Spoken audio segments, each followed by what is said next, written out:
Ibadah ya harus ada dalilnya. Kalau nggak ada dalil, ya bid'ah. Ngapain capek-capek, tapi tidak dapat pahala. Sebentar, memang terdengar rasional ucapan tersebut kan?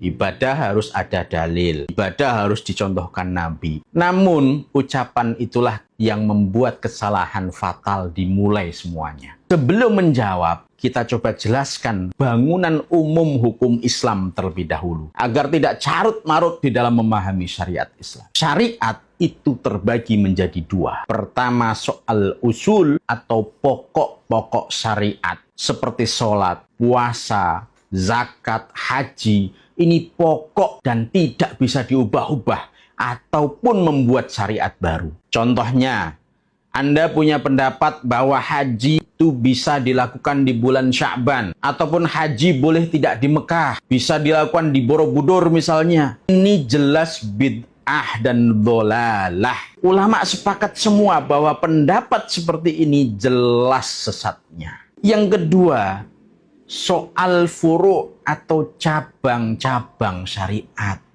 Ini seperti persoalan membaca bismillah di dalam sholat itu wajib atau tidak. Sujud kaki dulu atau tangan dulu. Zakat fitrah pakai uang boleh atau tidak. Ini persoalan furu' ataupun cabang daripada syariat. Tergantung dari istihad para ulama dalam mengambil dan memahami sumber hukum. Apakah bid'ah dan tersesat jika berbeda-beda seperti itu? Ya tidak.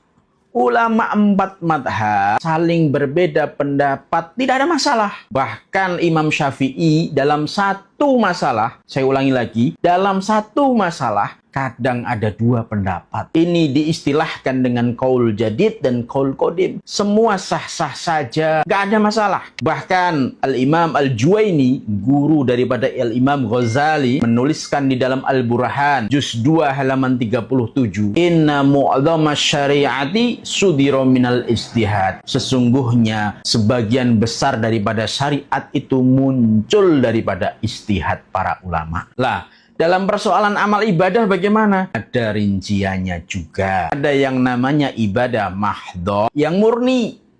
Seperti halnya pokok-pokok syariat tadi, sholat itu ibadah mahdhah. Tidak boleh kita mengurangi dan menambahi.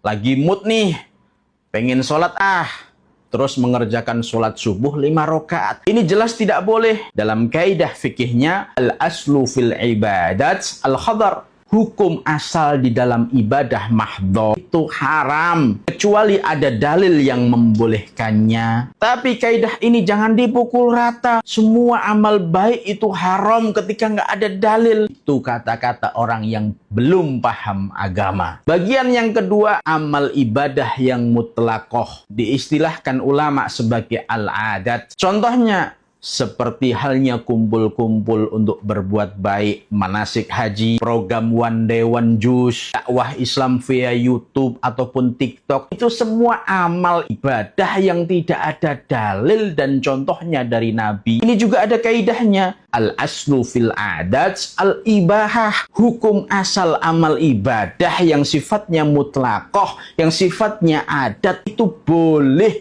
kecuali ada dalil yang melarangnya. Ini hubungannya sama ilat kemaslahatan suatu amal. Jika amal tersebut bermanfaat seperti sholawatan bersama, itu kan baik. Sholawat itu jelas dianjurkan. Bisa bersilaturahim, bisa bergotong royong. Itu juga disunahkan. Tidak termasuk bid'ah. Walaupun nggak ada contoh dari Nabi. Tapi itu termasuk amal ibadah yang mutlaqoh. Seperti halnya yang dilakukan Ibnu Taimiyah.